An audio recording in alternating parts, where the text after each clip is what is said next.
Om Shanti, Shanti, Shanti.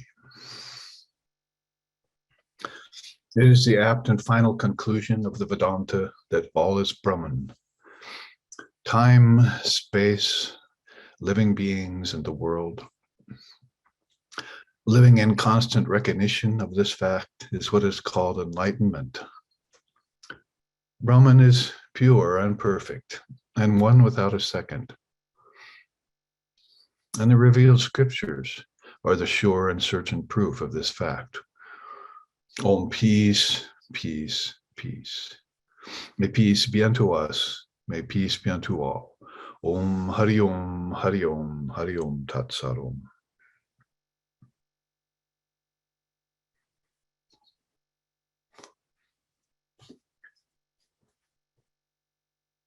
So namaste and aloha from Hawaii, where presently we are broadcasting this early morning satsang. And what a better way to start the day than to speak about the Blessed Lord and the Divine Mother of the Universe, who we hold close to our hearts. As my teacher used to say, and Swami Vivekananda wrote, "She who since birth has ever led me on through paths of trouble to perfection's goal, mother-wise in her own sweet and playful ways. She who has always and ever illumined my understanding. She, the mother, she my all, is my resort. Whether my work overflow with full fruition or with none." So that beautiful last verse of the poem to the Divine Mother by Swami Vivekananda got through to my teacher and other monks and householders, members of the Ramakrishna order. And they heard it once, they wanted to commit it to memory. Like the song in India that sings, "I saw my guru worshiping God as mother, and all of a sudden I found myself doing the same." So the mother is fairly well hidden, as we know. Lajapata vritti nityam sharda jnana daike. She's hidden behind a veil of modesty. She keeps herself veiled by her own yoga maya. And then she will reveal herself. And I think if we're looking for visions and blisses and miracles and things like that, that she might grant that, but that's not the real Divine Mother intention there. I think when you have insights based upon your practice, that's her flashing forth. As Gaudapada says, she flashes forth all at once, this living intelligence, and who hides behind this veil of the gunas and creation and so forth. So we can think that, as Sri Ramakrishna used to say, all beings come here to the garden, but nobody immediately sets off looking for the gardener. It's like saying, wow, look at this beautiful place. And then they all get attached to its beauty and what it offers externally. But very few have that unique thought that occurs to mind that I want to find out the creator of this creation, or I want to find out the substratum underlying all this appearance. And then they go off on their inward trajectory, as the seers have told them to do. And as I just chanted, Vedanta Siddhanta Niruktiresha. It's the conclusion of Vedanta. Thank God for its presence here on earth, that all is Brahman. So they go looking for that Brahman, which is as subtle as oil in sesame seeds and flecks of gold in a mountain river. And as we talked about in our seminar last weekend, so that means that we haven't seen each other in the satsang atmosphere for over a week, and the God Bog's coming up in an hour as well. Or a couple hours here. I posted 4 or 5 new ones so that we'd have plenty to chew on. That is, plenty to try and digest, to make our ruminations full of meaning. there's really no sense or no reason why we should feel that our life is meaningless when every word and every letter of every word is fraught with meaning. And it's just that the outer meaning will never quite satisfy us, as Vivekananda said. This lower knowledge called aparavidya won't quite satisfy in the end. It'll keep us interested for a little while, but then any sincere soul who's sensitive and seeking deeply will feel that sometimes called the clarion call towards a deeper reality that they feel and intuit deep within themselves. And best if we find it there first and then look outward and see everything as a manifestation of that or an expression of that, and inspect ourselves, our consciousness, like an Eskimo looks at snow conditions every day. And in that way, keep Maya cleared away from the mirror of the mind, that fog of Maya. And then when that's learned and we can abide in our Atman, it's a nice name for a book and a poem, abiding in the Atman, as Vedantists attempt to do. And then it becomes something that's a matter of course, that you don't have to go looking for all the time. And practice becomes regular, mind becomes balanced, and your resolve is always there to save you, as is this non-dual wisdom, and at all its levels, comes forth to save you in every situation of your life. And there are those amongst us now, even here at Satsang, who are experiencing illness and so forth, and trying to keep their minds above the ailments of the body and senses and the 5 elements. And in that way, reduce the duration of the so-called illness or disease that always comes to all bodies in relativity. And that's why, again, speaking these words of wisdom all the time and reading them in the scriptures is so important, to keep that lifeline open.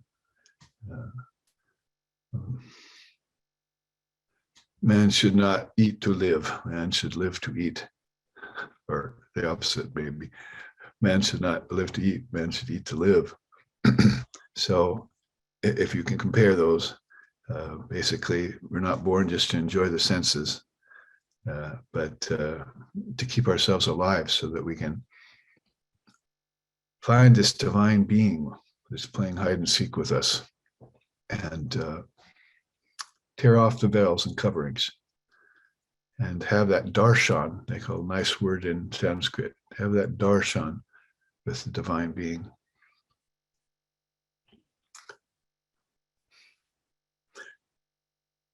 And so we check in with each other as we're doing this morning. Maybe since the seminar has come, there have been some questions arise that you've jotted down or kept fresh in your mind, some things that need to be clarified. Viveka Khyati is the clarification by the use of the tool of discrimination between what's real and what's unreal, what's substantial and what's not substantial, what's priority and what's not. And it can this tool of Viveka can apply on all levels, really, although it's best used there at that level of practice, which they call neti, sifting through the wheat and the chaff to get the kernels, or again, squeezing that sesame seed to find a drop of oil and get the nutrition out of it. And that becomes a daily practice, as I was saying. And daily practice is bound to lead to a few queries. And if that's, again, because these levels that we're talking about exist simultaneously, and the mind can sometimes get confused about them, like, oh, what level am my mind operating today? Is it the gross level? Is it the emotional level? Is it the wisdom level? So we have a choice. to choose the level of consciousness we want to be in any given day. And when we put that choice forward, we find out there are a few obvious barriers to our willpower, such as the gunas, the natural covering power of Maya, and the trend of society in a particular day and time, or the health of the body, or its dis-ease. And therefore, we build strength and character by overcoming those things. And then we can begin to connect all those levels of consciousness together, the gross, the subtle, the causal, if you want to put it into threes. If you want to put it into 5 or 6, which the human complex consists of, then as we mentioned last week at seminar, there's the physical, there's the emotional, there's the mental, there's the psychological, there's the philosophical, and then there's the spiritual. And so if we vibrate consciously at these higher levels, then choosing the most essential one, we can bring all the others along with us.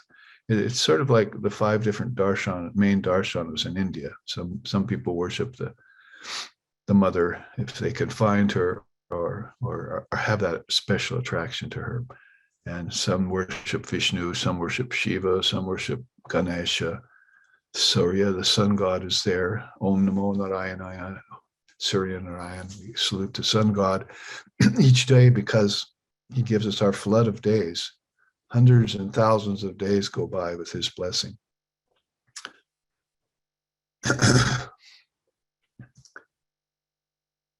So if we choose to vibrate at that higher level, then that becomes rather the norm, and we can begin to connect all of these multifarious vibrations of consciousness into one, toward that non-dual goal, towards the one. And along the way, as I said, there's bound to be a few obstacles, some questions, and some sifting process that needs to go on, some clarification, and then intensification after that, sometimes, if you want to put it in English.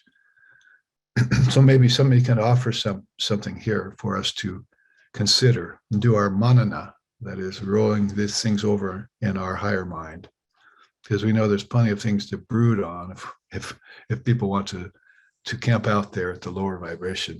There are plenty of things to brood upon, but we want to make sure that fear and doubt and ignorance are put to the run, take to their heels, and we live in that light of pure conscious awareness. Who has something to add to our satsang this morning?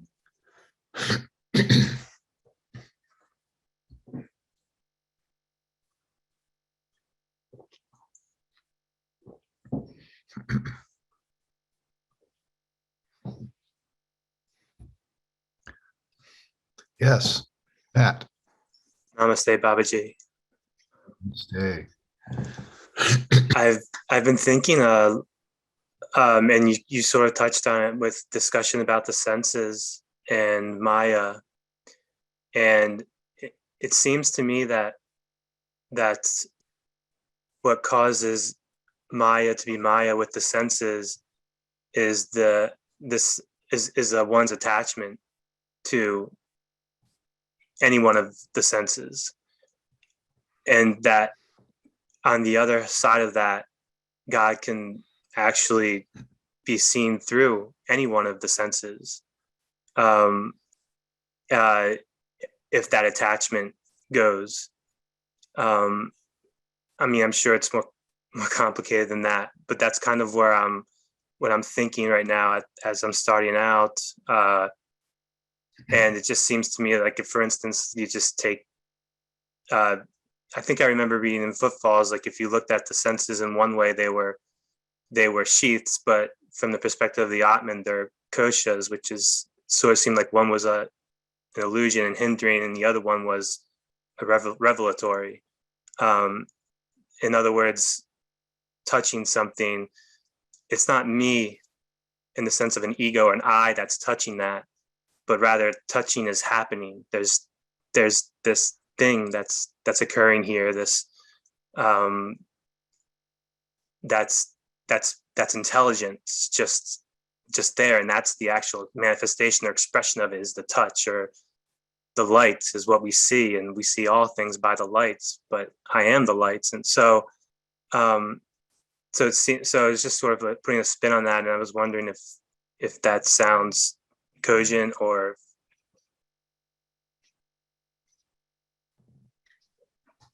Yes, of course it does. And you're following that up from reading in the Dharma, which is always what perks these kinds of questions. And if they're not questions, just again reminds you of these insights and revelation. And it follows along the same theme that I just naturally struck upon this morning, is that we have a choice whether or not we want to look at it that way.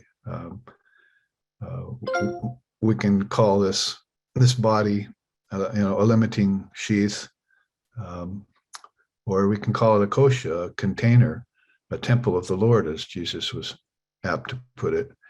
And depending on how you're looking at that, either one of those choices can actually be beneficial. If it is a limitation, then you're admitting to yourself that the body's not the self, there's something higher, you see. So you could say, well, I'm right now, my consciousness or the consciousness of most people is vibrating in the Annamaya kosha.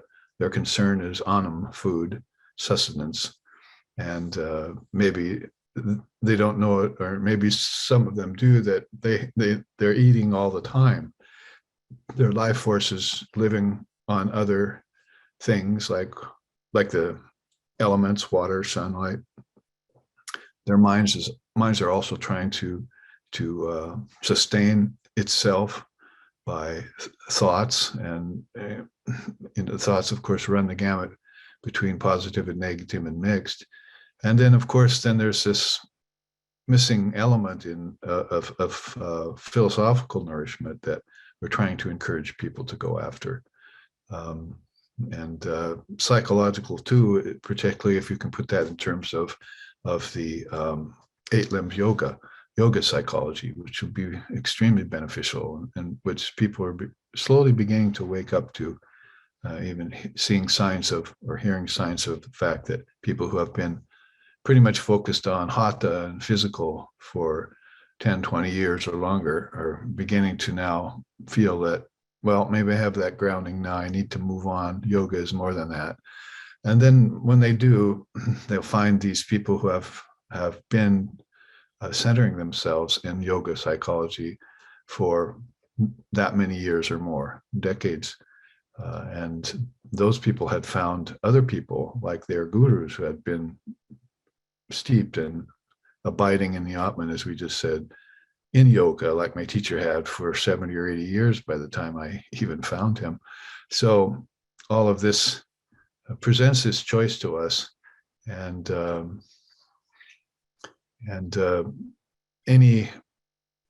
although the self is not the body and it's not the mind, the Upanishads tell us that the Atman can be intuited through all modifications of the mind. Well, that means that everything came from the mind.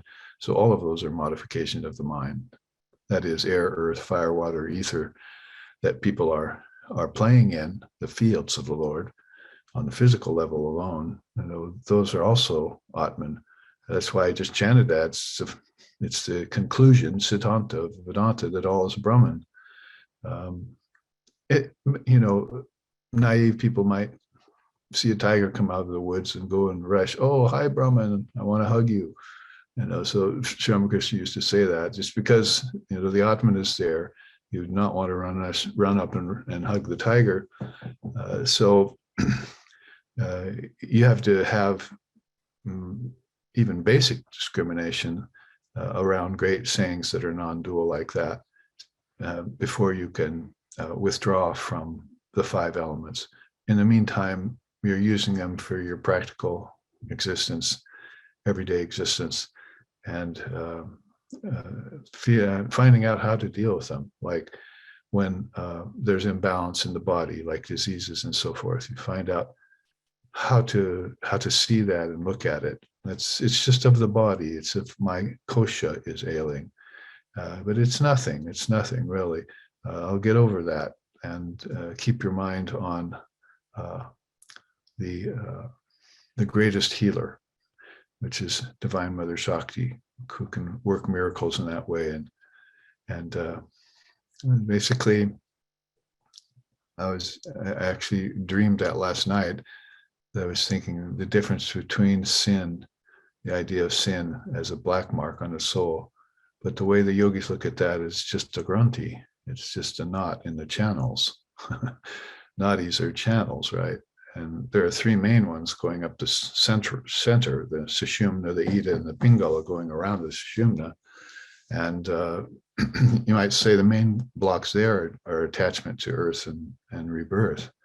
And once you know that rebirth exists and that there's no death for you and that you exist eternally as a soul, those blocks start to go away, and the veil between you and heaven and higher places begin to thin out.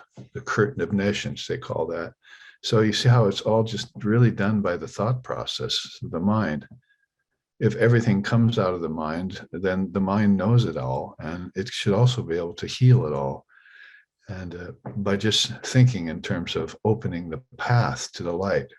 So you open a path inwards towards the Lord and Mother, and then it's exerting equal force back towards you.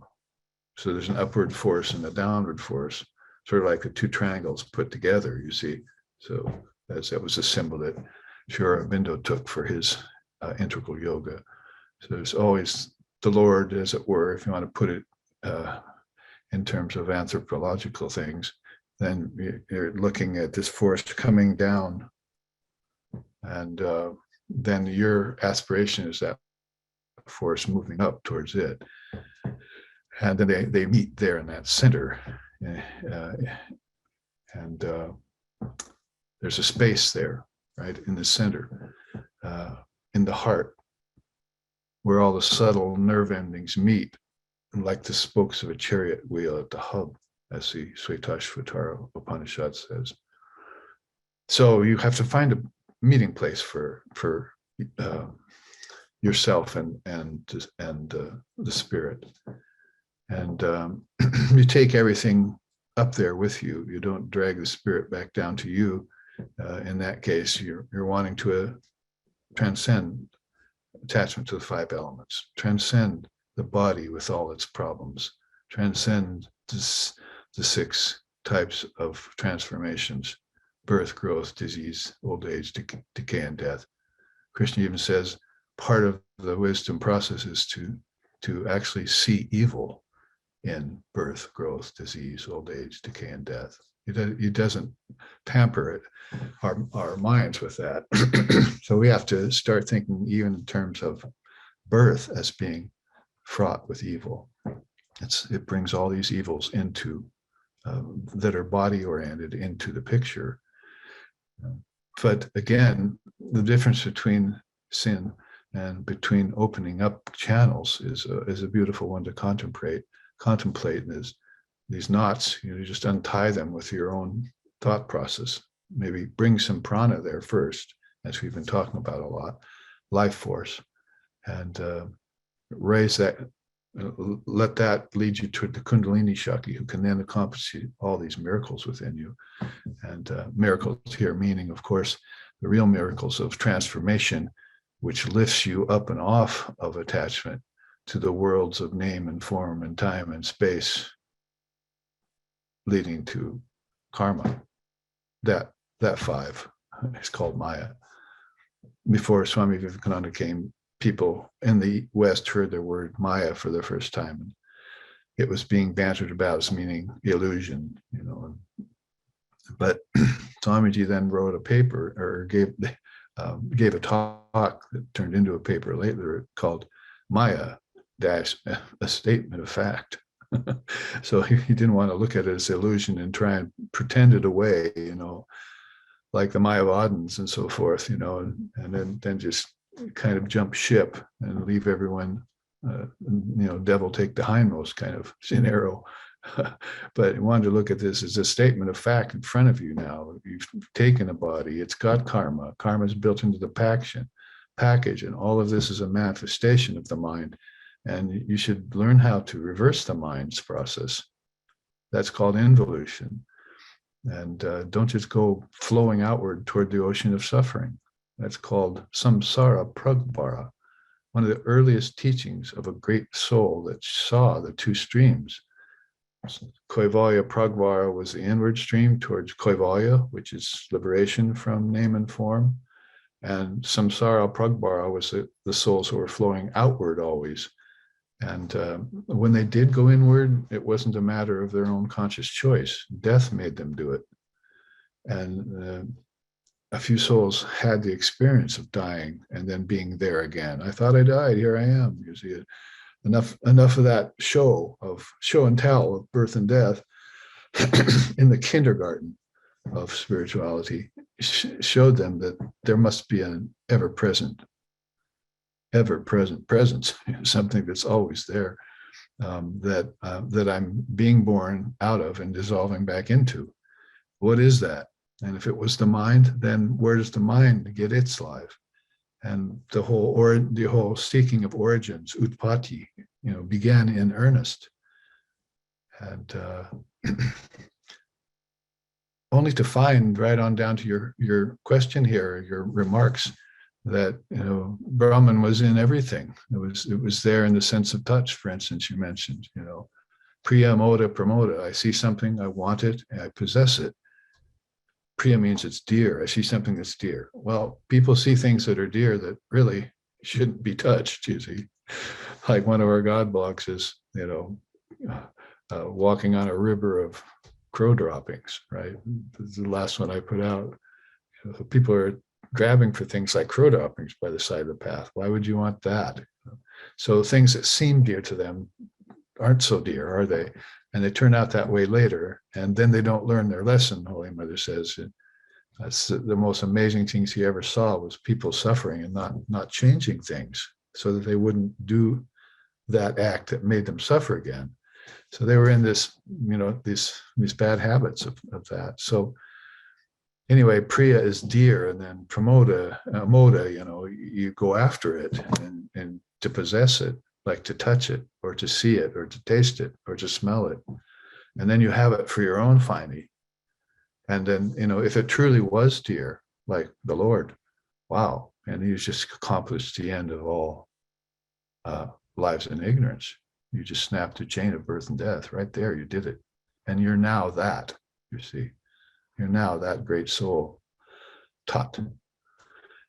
And you'll never fall back into the illusion of finitude again, or the illusion of life and death.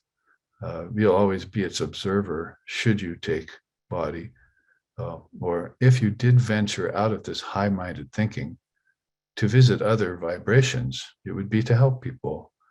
So you have to know how they feel. So good. I'm glad that you're reading those particular instances and that come up in footfalls. Matt and I have been having like an email a day back and forth. Just we've established a practice like that. If you read something in footfalls, oh, you said this, can you explain that to me? And so that's a good way to proceed with question answer, Atma Vichara, with the teacher and the student, the relationship there. Everyone should be doing that. I've been encouraging people to do that for a long time. And it's one of the reasons why I'm putting out a God blog every day on days that have weekends to discuss them, so that we'll give you something to think about and something to question. Until questions are all satisfied, and you're satisfied, Vedanta Siddhanta, it's the conclusion. I've come to the conclusion that all this is Brahman, and I don't need to vex myself any more about that. Now I just need to have that divine experience, and pretty soon experience, as we were talking about in one of the emails earlier this week, that samadhi really isn't an experience, is it? It's just existence itself. that's true living when you're in samadhi all the time. Father of Yoga teaches that in the Yoga Sutras. So some of you have been writing in for yoga lessons, and we've been going through those lesson by lesson. I have a fella in prison who's been a student of mine for 10 years or something. He's not getting out anytime soon either. And he's gone through 104 of the 110 lessons, and just wrote in the other day to ask for another one. So these are opportunities in the spirit, in the realm of the Dharma. And you just, instead of thinking, oh, I don't have the time for that, you just make the time for it, a little time each day, and then watch everything change when you let Mother Wisdom into the picture of your life.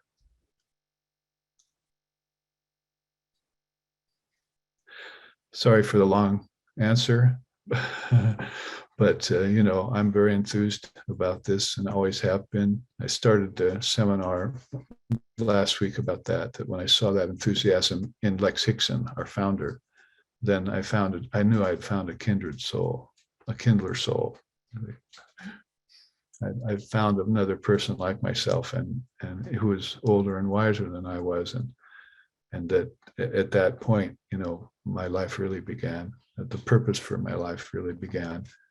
And ignorance was fast on the run, like darkness trying to hide from light.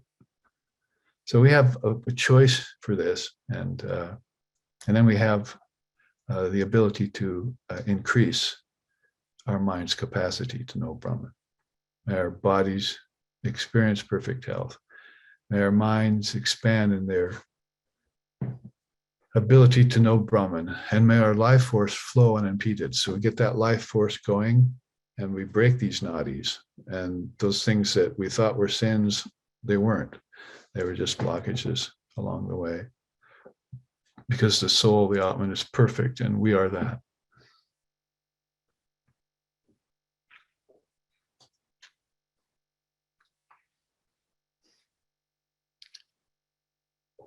I see Imre forming a question there, all the way from Hungary, vibrating across the oceans to our island here. Is it true? Absolutely, Babaji. Thank you. Well, many questions, but let me start backwards. You just mentioned we break these nadis, and if we break these granthis. Sorry, granthis. Okay, granthis. Then that's it. So then it's nod, okay. so the nadi, yeah. Yes. Okay. Thank you very much. And yeah. The other thing is from last week's seminar, and you referred to it this occasion as well, with the different states from the physical to the spiritual, and how is it possible to differentiate these levels in a reliable mode? In a sense, of course, we can find it, or personally, I could say that yes, physically is clear, emotional, and when it comes to mental, is it possible to think in terms of reasoning? That the mental is kind of reasoning, and the question is raised when there is an experience of calm, balanced state, and it seems to be that the mind is kind of a very fine matter, or could we use this term that even the mind is a very fine mode of material reality upon which we can see an awareness, and when we think in terms of thinking, these are the modifications of the mind, and then the thoughts arising and disappearing so when this observation takes place, is this observation, does it belong to the psychic? So here I cannot really or firmly I cannot find or state how it goes. And the next is with the philosophical, of course, like so what kind of how could we understand philosophical from this sense, because it is definitely beyond thought. So I would like to ask these states, and definitely spiritual is the end. Right, of course, but yeah, there's how to get to that higher perspective, and after getting there, remaining there, readiness, preparation, and follow through, as we were calling it last week, and then arriving, like priyamoda pramoda. You get that what you're seeking, and you extract the essence of it. In the case of higher wisdom, or you merge with it in the case of your own consciousness, Brahman, that at that time then has no more covering. So it's very beautiful what you say. Actually, it puts me in mind of the naturalness and even simplicity of the statement, we're not the body, we're not the mind. We're trying to use that to convince ourselves of something that's already true. And sometimes that mode of convincing ourselves is a bit fearful or doubtful. We don't really believe it somewhere in us. We don't believe it. So then we're trying to force ourselves into believing it in some subtle way, which is okay. But when you think of just energy flowing through something, then in the case of the body, well, that's just lower prana. In the case of the mind, it's psychic prana. So, and really where I'm going with this is that, body and brain are one thing, but the body, the Lord, and the mind are something entirely different. And if you could then just sort of step back from the mind and just look at it as a vessel through which water is flowing naturally, or a canyon through which a river flows, and you're observing the mind and then watching consciousness flow through it and wash it clean in that case, because you're moving on towards from prana to psychic prana to kundalini Shakti, if you want to put it in that way, in three stages or steps like that. And as you abandon the old step and take on the new one, then you feel much more clean, much cleaner, much purer, and much more able to comprehend what's beyond the mind. The mind itself then, as Holy Mother says, becomes a vehicle to take you to Brahman. You must be very careful with the mind, my dear, she said. And I think she probably said it because there are people who heard, we have to transcend the mind, we have to transcend the mind. You're not the mind in the same way you're not the body.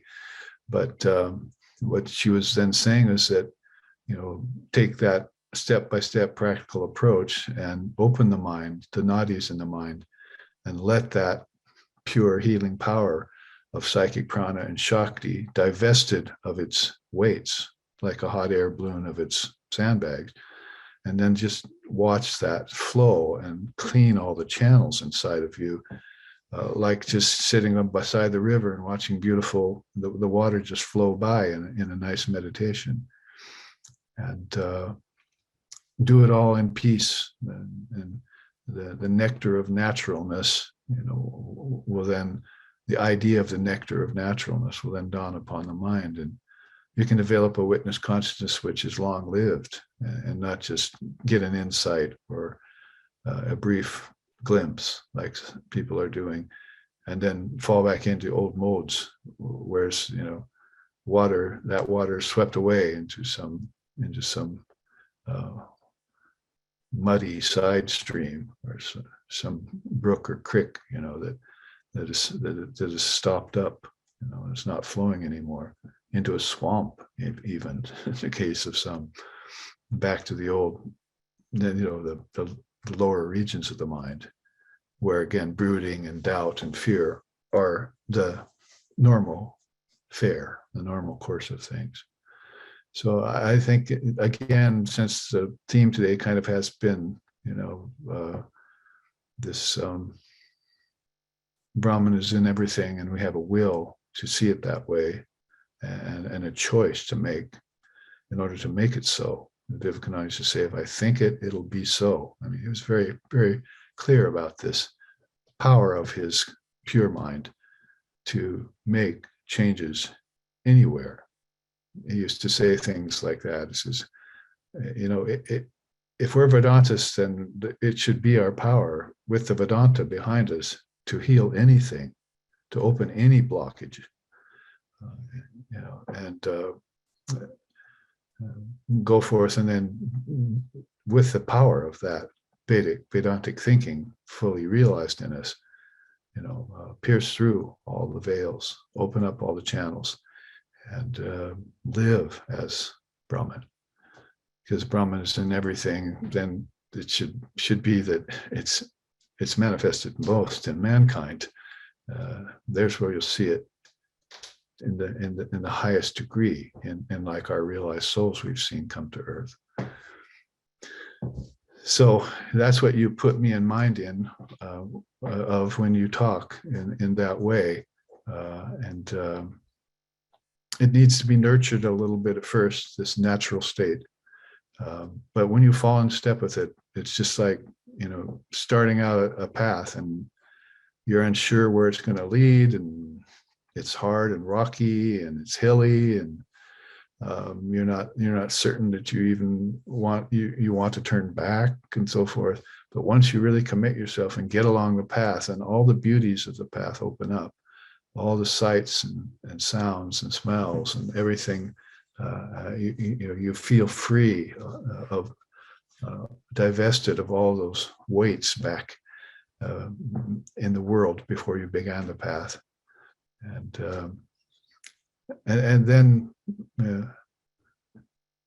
then the mother comes, as the poem says. She's my resort, and she illumines my understanding, and the path and the way and the method all blend and take you to the goal.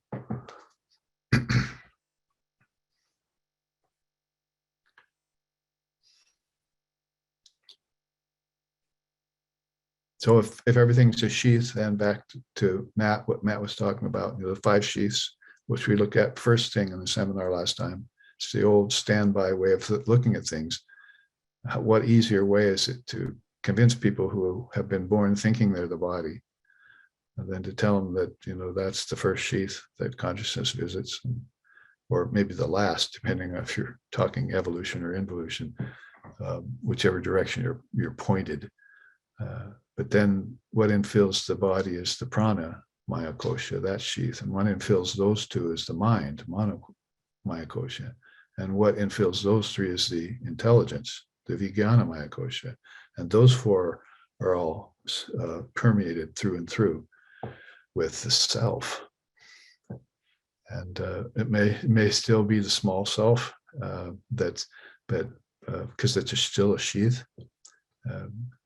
The same as deep sleep feels very much like samadhi, but it's not. Nevertheless, you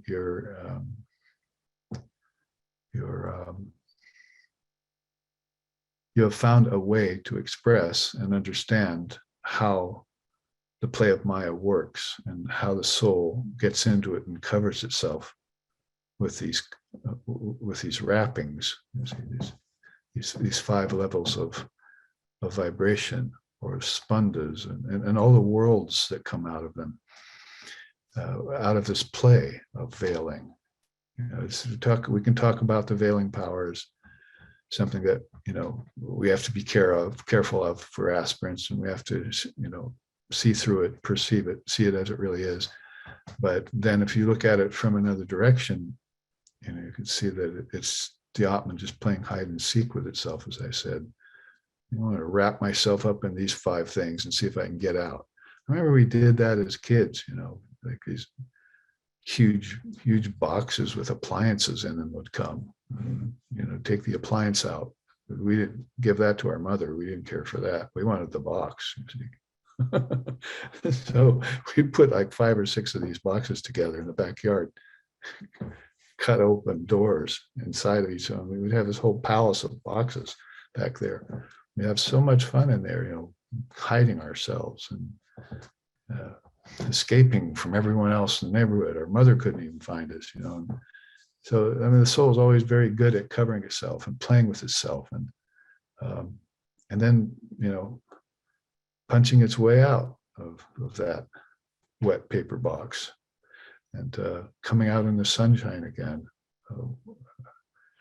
So it has to be worked into the sportive play of the whole thing.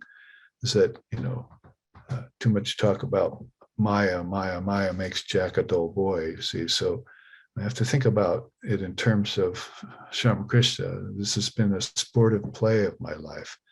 And this is what I've seen. And this is what I know. And this is what I'm taking away.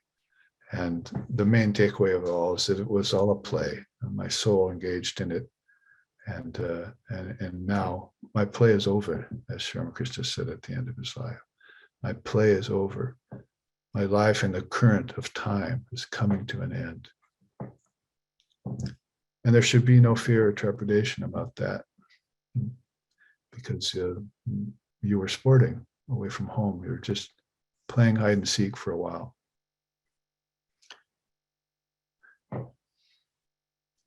Soon the third eye will open.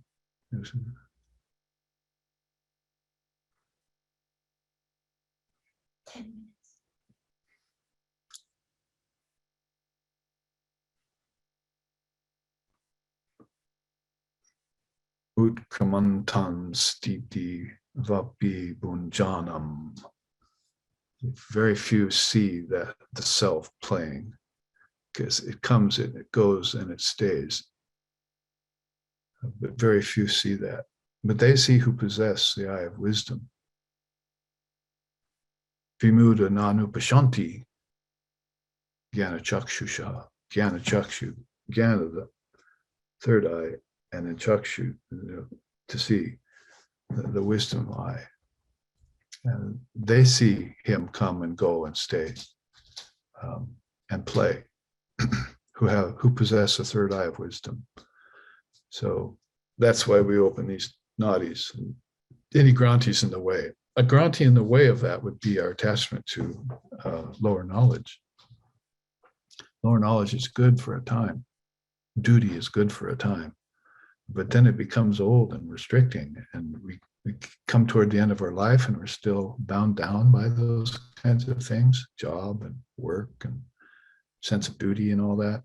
And meanwhile, the world just goes like a grinding stone rolling along, and we haven't reached anything higher or seen the purpose why we've been here and gone through all this, which entailed a lot of suffering and hardship too. So we're going to want to reach into that higher perspective and as we said before, extract the essence out of things and take it with us. And that's been our sportive play, and it's got to end on that positive note of higher wisdom. In the meantime, aparavidya can become then a granthi. There are knots and then there are knots. I mean, there are knots that are interpersonal, and there are knots that are external, and there are knots in society too. And people are tying themselves into them. They are the knots sometimes. Knots in religion, people dumbing down religion and making it into irreligion without even knowing it. Or sometimes knowing it and not caring. So let's all become real good at untying knots, starting in ourselves. Because if you get out into society and join this or that group, or join that forum, or become a member of this and that, and you've done that thinking that you're ready to change the world, then you're of course on the wrong footing. The world is change. You can't change the changing Maya. And then number two, it all has to begin inside of yourself, that you divorce yourself from Maya. You renounce it. It's not the truth. It's a show. It's phenomena. And I'm the center of the universe. Why should I make the universe the center of me?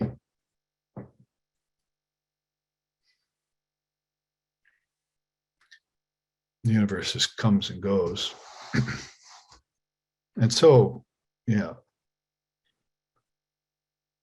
Advitiya, Shrutayaha Pramanam, that one Brahman is proved by the words of the seers in the scriptures. And it contains living beings, time, space, and all the worlds, the universes in space and time. That all exists within the great mind.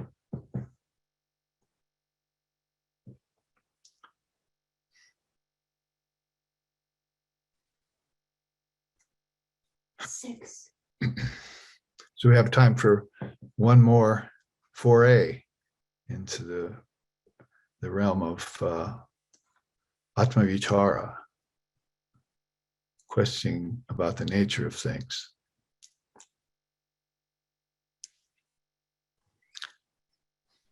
Babaji, Yes. back to Imre's question. I had a question in there too that I'd been thinking about this week when I was studying that chart about cause and effect in the mind. And it's also very interesting, of course, to link it back to the granthis. But what I found when I was reading about it in Footfalls and just looking at the chart was that I really don't understand the difference in gradations there, like emotional to mental. I mean, that makes sense to me, but mental to psychological, what's is the, you know, the main difference between those two levels? Because you put psychological above the mental, and then you have philosophical. Right. It's not so much above or below. It's just a matter of where consciousness tends to be vibrating at any particular time. We're just citing these. Yeah, we're just citing these as levels of consciousness, vibration, partitions, or or worlds within you. I mean, so if you wanted to like do your practice, yoga practice, and they're calling that Eastern psychology, right? So you're working on that part of your mind, which is not just ordinary mind, and it might have to borrow from the intellectual to do that, but the intellectual is going to need a remake. So because the intellectual is depending on the ego, and sending its knowledge to the ego, and the ego wants to possess it. So they've put that together as the antahakarana, they call it, mind, its thoughts, its intelligence or intellect, and then its ego, itself, its small self.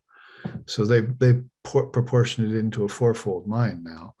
And of course, 5, if you say that that's just a spark off the Mahat, the great mind, we go back to the quintuplication there. But basically inside of that scenario, they've given us 4 levels of your being.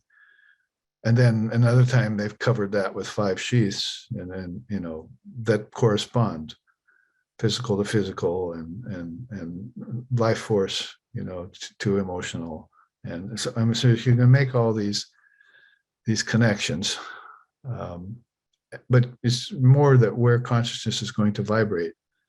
And I think if you have randomness and no center, no higher purpose or goal or meaning, for no searching going on, then all of those are just flashing on the mind randomly every day of your life in ordinary people, where they don't know where they are at any given time.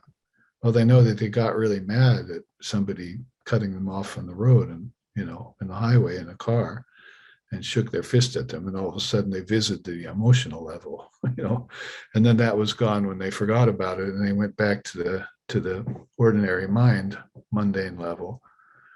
But people who then are seeking, they're going to specifically arrive at a place and see its limitations or see its granthis, and work on untying them, even day by day if they need to.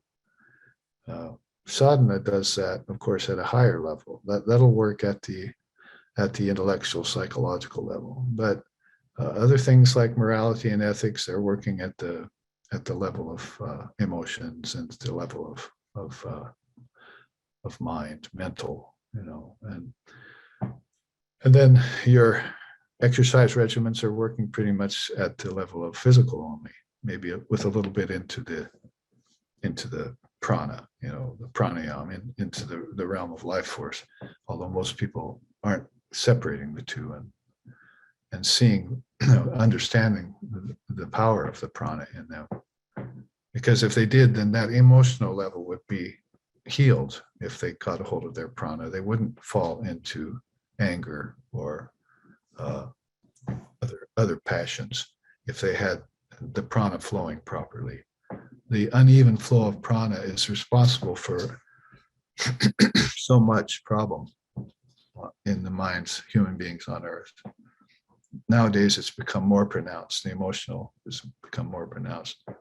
The media helps with that, spread it. The more sensational, the more stultifying, the more shocking, the better. And so it's all playing on the emotions. So where's life force coming from? Where can it take you if you draw it back in? Like, can you connect it up with psychic prana and with a higher intelligence like Kundalini? Somebody wrote me recently and said, "Oh, great classes on the mantra and so forth." The person in India, and then at the end said, "By the way, could you share the mantra on Kundalini for me?" So I was thinking, you really should go to a guru. And how many mother mantras, how many aspects of mother are there out there? And Kundalini is flowing through every one of them. So you're going to have to pick one and, please that one and take that one in. And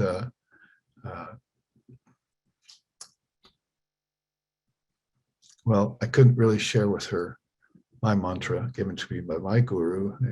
They have to come and receive that like I did. Take the trouble to receive it and then repeat it. Like the Maha Mantra they talk about. For one age, it was a mantra that had to do with Ram, and then finally it was Krishna became the Maha Mantra, and so forth. But in each age, the attention on the deity and on the mantra shifts some.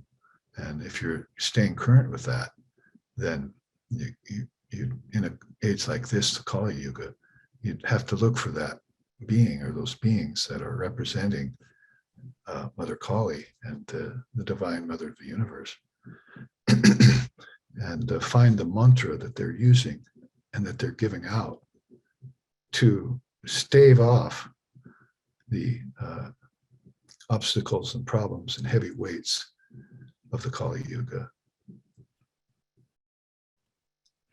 So may peace come unto all. May knowledge dawn upon us all. May all see the face of truth and be fortified by the armor of love. Om peace, peace, peace. May peace be unto us. May peace be unto all. Om Hari Om, Hari Om, Hari Om Tat Sat.